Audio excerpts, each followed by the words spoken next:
Concord, Apex Legends, Highgard, Deadlock, Valorant, Marathon, and Team Fortress 2 are all games that have nothing in common. Sure, they have some elements that are associated with each other, but when it comes to the actual gameplay loop, none of them even come close. Yet a great deal of people seem to think they share a genre. This is because people are being stupid. Hero shooter is the worst genre of all time because it isn't one. I mean, that's also untrue because the worst genre of all time is the Metroidvania, but I digress. It is true, however, that the term hero shooter more describes, like, an aesthetic rather than a genre. You can't say it's a genre when it gets applied to a tactical shooter, a battle royale, and a MOBA. I mean, yes, the aesthetic, if you will, can be a genre like sci-fi or fantasy, but it is rarely used to describe gameplay. So to revise my statement, you cannot call a hero shooter a gameplay genre, because the core idea of aesthetic describing gameplay is frankly ridiculous. Can I confess something? I like Overwatch. I mean, I did, past tense. I can't tell you what happened, but it got boring at some point. When I play games like Deadlock, GTFO, or Marathon, I get that rush again. It's that feeling of your planning and teamwork paying off that I love.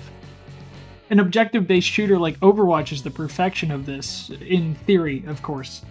I mean, that's the whole point of the game. There's no farming, no build-up like in Deadlock. There's less stakes than an extraction shooter, which helps the nerves, and the fact that it's against real players gives you this sense of a better, more satisfying payoff than GTFO might. So you can imagine how frustrating it is when literally every other game under the sun these days gets called a hero shooter, because to me, that means Overwatch. And yet most of those games don't have a gameplay loop even remotely similar to Overwatch. Hero shooter isn't a genre because it doesn't describe a core gameplay loop. Metroidvania does, MOBA does, Battle Royale does. Hero shooter can mean anything. Or rather, the misuse of the term makes it so that it can mean anything. And because it means anything, it means nothing. It's so non-specific that I don't care whether or not a game is a hero shooter because everything can technically be a hero shooter these days. The reason why I say that the term hero shooter describes an aesthetic is because the difference between a tactical shooter and a tactical shooter but with heroes is that the heroes have personalities and abilities.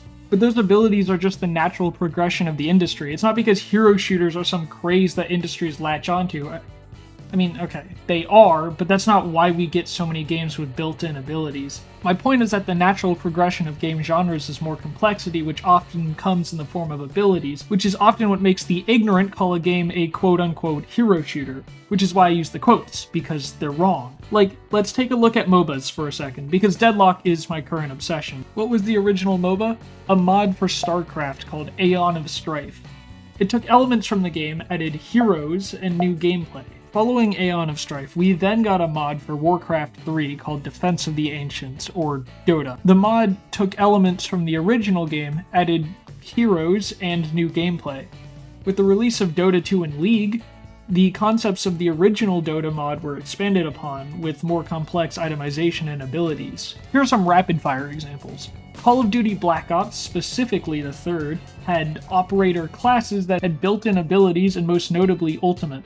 This trend has continued, to my knowledge, I think across all of the Black Ops games. The Finals is a darling of the industry, mixing movement shooter-like gameplay with fast-paced problem-solving. The problems and questions being both created by other players using their abilities and gadgets, and solved by friendly players by using their abilities and gadgets. Apex Legends' popularity was explosive, spinning the popular Battle Royale genre in a fresh way by introducing abilities and Ultimate, allowing players access to the same set of specific abilities every match, despite the otherwise randomness of loot, which no doubt played a large part in its popularity. Hell, even Titanfall classes had their own unique abilities. Rainbow Six Siege was one of the most popular tactical shooters of all time. Of course, it wasn't CSGO, but Rainbow still had itself a good decade-long run with massive esports and such. I'd attribute much of its success to how much more accessible Rainbow is than CSGO, with much easier gunplay and, of course, operator abilities. And since I mentioned CSGO, I must of course mention Riot's massively popular Valorant, a marriage between hero shooters and CSGO. I feel that I've gotten my point across, that being that a quote-unquote hero shooter will always be the natural progression of any genre of multiplayer online games. Although my point is that this doesn't necessarily make it a hero shooter at all. It's just expected for a game to add abilities. That doesn't necessarily make it a hero shooter, because again, the only real hero shooters are Overwatch and Marvel Rivals.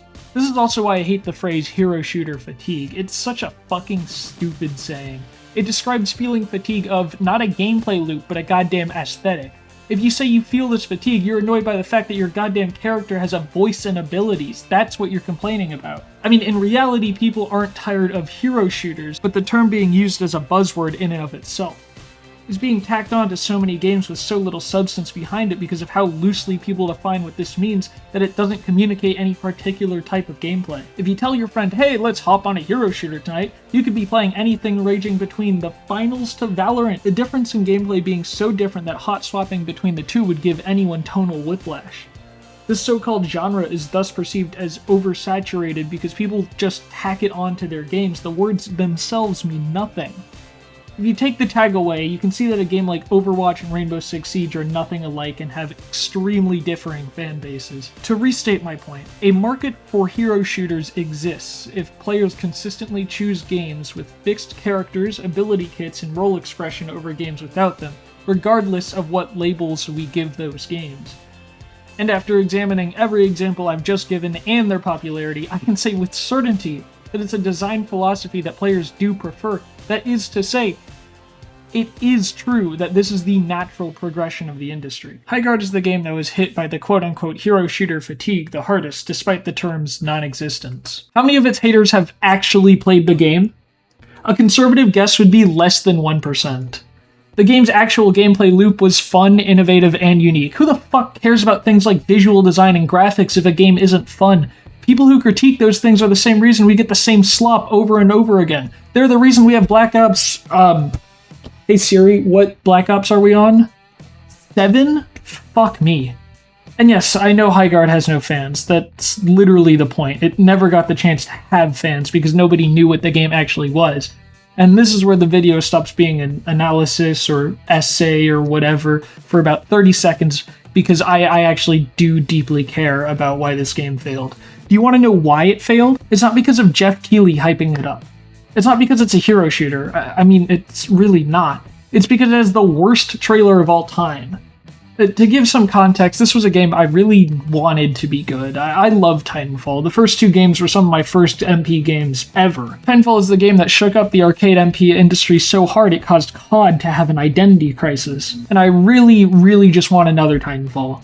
I can't handle getting dick teased by Respawn for another season. This is related to Highgard because a lot of the people that worked on the original Titanfall worked on Highgard. And the gameplay of Highgard itself was good. It was great, actually, and you can't refute that because you didn't even play it. So why did it fail? Because the trailer looks like shit. The trailer did nothing for the game. It showed nothing of the gameplay loop, which they themselves stated to be nothing like we've ever seen before. And that's true, it was a very unique game. Too bad you could only know that by playing it because the trailer did nothing. I don't have any footage of the game, unfortunately, but it was cool. This section of the video is just me screaming into the void. If I had it my way, no one would be calling it Concord 2, and we'd all be mourning its death. It tried something new at a time where the industry was stagnant, and you all laughed when it died. As it stands, the real hero shooter genre only has two real games, and by that I mean Overwatch and Marvel Rivals. Those are the only two games that are still alive, rest in peace Paladins, that have the same gameplay loop as Overwatch. And this is such a shame because Marvel Rivals is such abysmal dog shit. And Overwatch is just okay. I want to experience the fun I had in 2016 on that game again, but no one will make a game with that loop.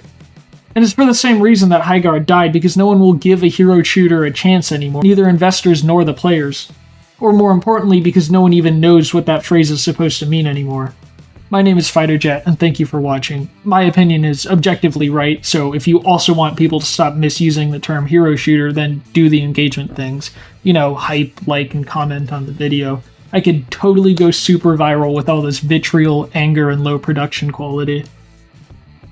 And then, you know, in theory, that would, like, shape everyone's opinions, I guess.